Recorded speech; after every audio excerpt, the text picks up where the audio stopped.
सो hello everyone, तो welcome to my YouTube channel. तो मैं हूं आपका साहिल भैया और आज की इस वीडियो में दोस्तों हम लोग क्लास 10th हिस्ट्री का जो हमारा important chapter print culture and modern world है, जितने भी दोस्तों इससे रिलेटेड एमसीक्यूज क्वेश्चंस हैं जो तुम्हारे सीबीएसई के एग्जामिनेशन में आने का 100% दोस्तों गारंटी है। तो दोस्तों आज इस वीडियो में पूरा मैं एमसीक्यूज सारे बताने वाला हूँ। मोस्ट इंपॉर्टेंट एमसीक्यूज जो 12, 13, 15 एमसीक्यूज हैं जो इस चैप्टर के हैं, एकदम गारंटी रहेगा साहिल भैया का। तुम्हारा गारंटी है कि इन्हीं एमसीक्यूज से रिलेटेड कॉन्सेप्ट पे बेस पे तुम्हारा एमसीक्यूज एग्जामिनेशन में आने वाला है। ठीक है दोस्तों, तो प्लीज़ चैनल को जरूर सब्सक्राइब कर लेना फॉर फर्दर न्यू एमसीक्यूज के वीडियोज़ के लिए। और जितना भी दोस्तों मोस्ट इंपॉर्टेंट तुम्हारा एमसीक्यूज है nationalism in Europe and India में, इंडिया से रिलेटेड, नेशनलिज्म इन इंडिया से रिलेटेड, वो सारा मैं ऑलरेडी अपलोड करके रख चुका हूँ। तुम जाके चेकआउट कर सकते हो। एमसीक्यूज का प्लेलिस्ट है और इंपॉर्टेंट क्वेश्चंस का भी दोस्तों प्लेलिस्ट है, तुम जाके चेकआउट कर सकते हो और जाके साहिल भैया को सपोर्ट दिखा सकते हो। ठीक है, तो प्लीज चैनल को जरूर सब्सक्राइब कर लेना। तो चलते हैं हम लोग दोस्तों आज के हमारे पहला क्वेश्चन पे। और पहला एमसीक्यूज क्या कह रहा है print culture and modern world का, कि व्हाट इज कैलीग्राफी। कैलीग्राफी जब हम लोग चैप्टर पढ़ रहे थे तो कैलीग्राफी के बारे में आया था। ठीक है, जब प्रिंट कल्चर के बारे में हम लोग पढ़ रहे थे तो पहला ऑप्शन क्या कह रहा है कि पोएट्री है तुम्हारा। पोएट्री मतलब होता है कैलीग्राफी, या फिर टेक्स्ट बुक्स को कहते हैं कैलीग्राफी, या फिर फ्लावर्स का अरेंजमेंट को कहते हैं, या फिर तुम्हारा the art of beautiful and stylished writing को कहते हैं। तो स्टाइलिश्ड राइटिंग को ही कहते हैं और आर्ट ऑफ तुम्हारा जो लिखने का जो ब्यूटीफुल तरीके से और स्टाइलिश राइटिंग को ही कैलीग्राफी कहते हैं। तो D is the correct answer. तो option D is the correct answer. Clear, हम लोग को पता चल रहा है कि option D is the correct answer. ठीक है, सो दोस्तों हमारा सेकंड नंबर क्या कह रहा है क्वेश्चन, कि what was Gutenberg's first printed books. तो हमें बताना है कि गुटेनबर्ग के द्वारा पहला प्रिंटेड बुक कौन सा किया गया था। ठीक है, तो बालार्ड्स था, या फिर डिक्शनरी था, या फिर तुम्हारा बाइबल था, या फिर तुम्हारा इसमें से नॉन ऑफ दिस। तो तुम्हें बताना होगा दोस्तों। तो बालार्ड्स नहीं था, तुम्हारा डिक्शनरी भी नहीं था, बाइबल था। एनसीईआरटी जब तुम रीड आउट कर रहे होगे तो तुमको वहाँ पे लिखा हुआ है, मेंशन किया हुआ है पूरा दोस्तों। एनसीईआरटी से एकदम तुम्हें लाइन बाय लाइन मैं ढूंढ करके सारा एमसीक्यूज को लेके आया हूँ। तुम्हारा कहीं पे भी मार्क्स छूटने का एकदम पॉसिबिलिटी नहीं है। अगर तुम इस पूरे वीडियो को कंटिन्यूसली मेरे साथ देखते हुए चलते हो तो इसी से रिलेटेड तुमको एमसीक्यू एग्जामिनेशन में आने वाला है। ये साहिल सागर का गारंटी है दोस्तों। अब हम लोग चलते हैं क्वेश्चन नंबर 3 पे। क्वेश्चन नंबर 3 क्या कह रहा है कि what were penny cheap books. जब हम चैप्टर फिर बोल रहे हैं पढ़ा रहे थे, या फिर जिस समय मोस्ट इंपॉर्टेंट क्वेश्चंस करा रहे थे, तो उस समय भी पेनी चेप बुक्स के बारे में तुमको समझाए थे। तो क्या था पेनी चेप बुक्स? ठीक है, बताओ भाई, पेनी चेप बुक्स क्या था? क्या पॉकेट साइज बुक था, या जर्नल्स था, या फिर रिचुअल कैलेंडर था, या फिर न्यूज़पेपर था? आखिर क्या था पेनी चेप बुक्स? तो पॉकेट साइज बुक्स था भाई।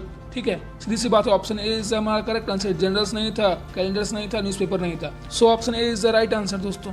सो क्वेश्चन नंबर 4 पे चलते हैं दोस्तों। क्वेश्चन नंबर 4 क्या कह रहा है कि who introduce the printing press in India. तो प्रिंटिंग प्रेस इंडिया में कौन इंट्रोड्यूस किया था? फ्रेंच किया था, इटालियन किया था, पोर्टुगीज किया था, या फिर तुम्हारा नन ऑफ द दिस। इसमें से क्या कौन सा ऑप्शन होगा बताओ भाई। जब चैप्टर पढ़ रहे थे तो हमें बताया गया था कि कौन तुम्हारा इंट्रोड्यूस किया था प्रिंटिंग प्रेस को इंडिया में। ठीक है, तो 4 का हमारा हो जाएगा फ्रेंच तो नहीं होगा, इटालियन भी नहीं होगा, पोर्टुगीज होगा। पोर्टुगीज के द्वारा इंट्रोड्यूस किया गया था प्रिंटिंग प्रेस को तुम्हारा इंडिया में। ठीक है, तो option C is the correct answer दोस्तों। हम लोग चलते हैं क्वेश्चन नंबर 5 पे। Who wrote my child my university. My child my university किसके द्वारा लिखा गया था? एकदम दोस्तों ये क्वेश्चन आता है क्योंकि दोस्तों ये सारा एनसीईआरटी का लाइन है। ठीक है, तो किसके द्वारा माई चाइल्डहुड या फिर माई यूनिवर्सिटी लिखा गया था? थॉमस वुड के द्वारा, या मैक्सिम गॉर्की के द्वारा, या फिर जॉर्ज इलाइट के द्वारा, या फिर जेन ऑस्टिन के द्वारा? तो भाई बताओ, तो हमारा याद करो कि माई चाइल्डहुड और माई यूनिवर्सिटी है, तो किसके द्वारा लिखा गया था? तो ये हमारा मैक्सिम गॉर्की के द्वारा लिखा गया था। थॉमस वुड के द्वारा नहीं लिखा गया था, इलाइट के द्वारा भी नहीं था, ऑस्टिन के द्वारा भी नहीं था। तो किसके द्वारा था? Option B is the correct answer, Maxim Gorky के द्वारा। ठीक है, अब हम लोग क्वेश्चन नंबर 6 पे चलते हैं दोस्तों। When was the vernacular press act passed. तो कब वर्नाकुलर प्रेस एक्ट पास्ड हुआ था? तो 1878 में, या फिर 1887 में, या फिर 1867, या फिर 1898 में? तो क्लियर एकदम याद आ रहा है कि क्वेश्चन नंबर 6 जो वर्नाकुलर एक्ट के बारे में पूछ रहा है कि कब पास हुआ था, तो हमारा 1878 में हुआ था। एकदम क्लियर याद आ रहा है, option A is the correct answer दोस्तों। और सारा गलत है। ठीक है, 1878 एकदम याद रखना है। हम लोग चलते हैं दोस्तों क्वेश्चन नंबर 7 पे कि who said printing is the ultimate gift of the God and the greatest one. किसने कहा था ये लाइन? भाई याद रखना है, एनसीईआरटी का एकदम लाइन है। ठीक है, कि किसने कहा था printing is the ultimate gift. Printing क्या है? एक तरीके का तुम्हारा अल्टीमेट गिफ्ट है जो गॉड के द्वारा एकदम दिया गया है, और ग्रेटेस्ट वन एकदम महान गिफ्ट है। भाई समझ में आ रहा है कि नहीं? कितना ज़्यादा वैल्यूबल थिंग है प्रिंटिंग तुम्हारा। किसके द्वारा कहा गया था? तो चार्ल्स डिकेंस के द्वारा कहा था, या फिर जेबी सिकले के द्वारा कहा गया था, या फिर महात्मा गांधी, या फिर मार्टिन लूथर? किसके द्वारा कहा गया था? तो क्वेश्चन नंबर 7 का दोस्तों हो जाएगा मार्टिन लूथर, क्योंकि मार्टिन लूथर के द्वारा कहा गया था। ये सारा का नाम आया ही नहीं है नाम। ठीक है, तो एकदम याद रखना है कि एकदम पूरा याद रखना है कि मार्टिन लूथर ने क्लियर कहा था। एकदम कोर्ट में एनसीईआरटी में दिया हुआ है। इसी तरह एकदम जिस तरह यहाँ पे कोर्ट में करके दिया हुआ है सेमी कॉलन में बंद, तो जिस लाइक दैट एनसीईआरटी में दिया हुआ है उसी का तुमको लाइन उठा के दे दिया और पूछ दिया कि किसने कहा था। इसी तरह एग्जाम में तुमको आएगा दोस्तों। समझ में आ रहा है कि नहीं? Option D is the correct answer.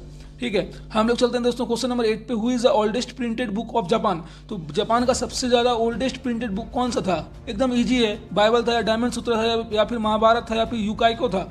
ठीक है, तो बताओ भाई क्या होगा। तो क्वेश्चन नंबर 8 का दोस्तों हो जाएगा डायमंड सूत्रा। डायमंड सूत्रा एकदम क्लियर याद आ रहा है कि डायमंड सूत्रा था जापान का ओल्डेस्ट प्रिंटेड बुक। बाइबल नहीं था, महाभारत नहीं था, यूकाइको भी नहीं था। लोग यहाँ पे क्या करेंगे, तुम लोग बहुत गलती करते हो यार, तुम लोग एकदम कंफ्यूज रहते हो। यूकाइको टिक मार के आ जाओगे, ठीक है। जापान लग रहा है, जापान, तो जापान में तो भाषा कुछ अलग ही होता है, ऐसा करते हैं ना, यूकाइको टिक लगा देते हैं, कुछ भी मतलब लगा के आ जाओगे, ऐसा नहीं होता बाबू।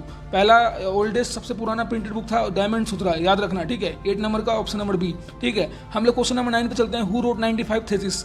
भाई 95 थेसिस एकदम गारंटी, सीबीएसई का रिपीटेड, सीबीएसई का रिपीटेड भाई, रिपीटेड है भाई। ये जितना भी है, जितना भी एमसीक्यू बता रहे हैं सब का सब रिपीटेड है बाबू। ये भी तुम्हारा रिपीट था, ठीक है, सब का सब रिपीटेड है, ठीक है। तो सीबीएसई का तुम्हारा एकदम रिपीटेड क्वेश्चन है कि 95 थेसिस किसने लिखा था, एकदम पूरा एकदम गारंटी रहता है।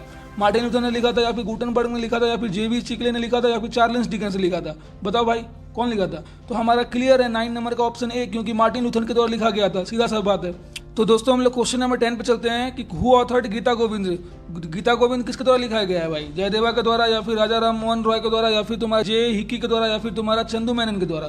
तो भाई जयदेवा के द्वारा लिखा गया है। जैसे ही एनसीईआरटी जब पढ़ रहे थे तो वो समय भी आया था गीता गोविंद तुम्हारा जयदेवा के द्वारा क्या किया गया है, ऑथर्ड किया गया है। तो दोस्तों हम लोग क्वेश्चन नंबर 11 पे चलते हैं। क्वेश्चन नंबर 11 क्या कह रहा है, क्वेश्चन नंबर 11 कह रहा है कि हु रोट अमर जीवन। अमर जीवन किसके द्वारा लिखा गया है, रोकेया हुसैन के द्वारा लिखा गया, या फिर राज सुंदरी देवी के द्वारा लिखा गया, या फिर ताराबाई सिंधे के द्वारा लिखा गया, या फिर कैलाश हासनी देवी के द्वारा लिखा गया है। एकदम जब चैप्टर पढ़ रहे थे दोस्तों तो उस समय आया था कि अमर जीवन किसके द्वारा लिखा गया है, तो राज सुंदरी देवी के द्वारा लिखा गया है, सीधी सी बात है। सो अब हम लोग क्वेश्चन नंबर 12 पे चलते हैं दोस्तों को। Which of the following travellers brought back the art of wood block painting to Italy. कौन ऐसा तुम्हारा ट्रेवलर था, याद करो जब चैप्टर पढ़ रहे थे तो उस समय तुम्हारा एक ट्रेवलर था जो इधर उधर घूमते रहता था, तो उसी बहाने वो क्या किया था, इटली से तुम्हारा क्या किया था, art of wood block painting को लेके आया था इटली में। कहाँ से लेके आया था और कौन लेके आया था, तो तुम्हें ध्यान रखना है, मार्को पोलो था भाई, याद करो Marco Polo, B is the right answer.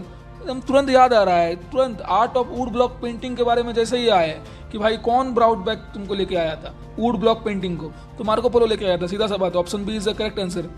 So question number 13 क्या कह रहा है, printing press first come to India with. Printing press जो तुम्हारा पहली बार इंडिया आया था किसके साथ आया था, तो डच के साथ आया था कि पोर्टुगीज मिशनरीज के साथ आया था, या फिर तुम्हारा फ्रेंच या फिर इंग्लिश के साथ। तो अभी तुरंत इसी से रिलेटेड तुमको क्वेश्चन बताए थे, याद करो क्या क्वेश्चन बताए थे यहाँ पे कि who introduce the printing press in India, तो क्या था तुम्हारा ऑप्शन सी था, पोर्टुगीज था। तो दैट इज उसी को क्वेश्चन को तुमको दूसरे तरीके से तुमको घुमा के पूछा है, सेम ही क्वेश्चन है लेकिन घुमा क्वेश्चन पूछा है। तो printing press first come to India with Portuguese missionaries, option B is the correct answer, ठीक है दोस्तों। सो क्वेश्चन नंबर 14 क्या कह रहा है दोस्तों, name the papers started by बाल गंगाधर तिलक। तो कौन ऐसा पेपर था जो तुम्हारा बाल गंगाधर तिलक के द्वारा स्टार्ट किया गया था, तो केसरी और तुम्हारा मराठा था, ठीक है। तो मराठा भी होता है, समझ आ रहा है कि नहीं, तुमको कोई ऑप्शन में हो सकता है मराठा दे के छोड़ दे या फिर केसरी दे के छोड़ दे, सिर्फ एक का भी नाम तुमको दे के छोड़ सकता है। तो केसरी सिर्फ याद नहीं रखना है, मराठा भी याद रखना है। ये तुम्हारा क्या था, इंग्लिश न्यूज़पेपर था, याद रखना। ये तुम्हारा केसरी क्या था, हिंदी न्यूज़पेपर था, ठीक है, जो बाल गंगाधर तिलक के द्वारा तुम्हारा स्टार्ट किया गया था, ठीक है। तो option number A is the correct answer, तो ए इज द करेक्ट आंसर, ठीक है। 15 नंबर चलते हैं हम लोग, द बुक गुलामगिरी डेल्ट। जो तुम्हारा बुक था वो गुलामगिरी किससे रिलेटेड एकदम है, बताओ। गुलामगिरी बुक से रिलेटेड तुमको क्वेश्चन आ सकता है, या फिर उसी पे क्वेश्चन तुमको कोई बेस कर देगा, या फिर तुमसे अगर तुमको कास्ट सिस्टम से रिलेटेड कुछ बोलेगा लिखने के लिए कि क्या सब हो, कास्ट सिस्टम से रिलेटेड प्रॉब्लम फेसेस करना पड़ा लोगों को, इनजस्टिस से रिलेटेड, तुम वहाँ पे क्या कौन सा बुक मेंशन करोगे, गुलामगिरी बुक को तुम वहाँ पे मेंशन करना, ठीक है। क्योंकि option C is the correct answer, क्योंकि इस बुक में तुम्हारा इनजस्टिस ऑफ कास्ट सिस्टम से रिलेटेड तुम्हारा बात किया गया है, ठीक है। तो injustice of caste system is the correct answer, ठीक है। तो C is the correct answer. Restriction on vernacular places नहीं होगा, 911 ट्रीटमेंट ऑफ विंडोज नहीं होगा, नन ऑफ द दिस नहीं होगा, क्योंकि option C is the correct answer, ठीक है दोस्तों।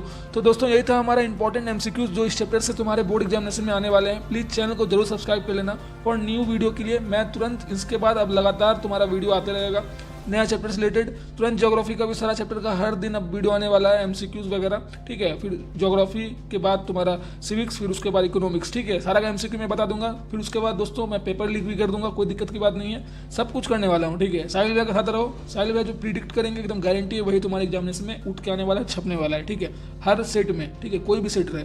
तो मिलते हैं दोस्तों नेक्स्ट वीडियो में। Thank you and have a nice day, thank you.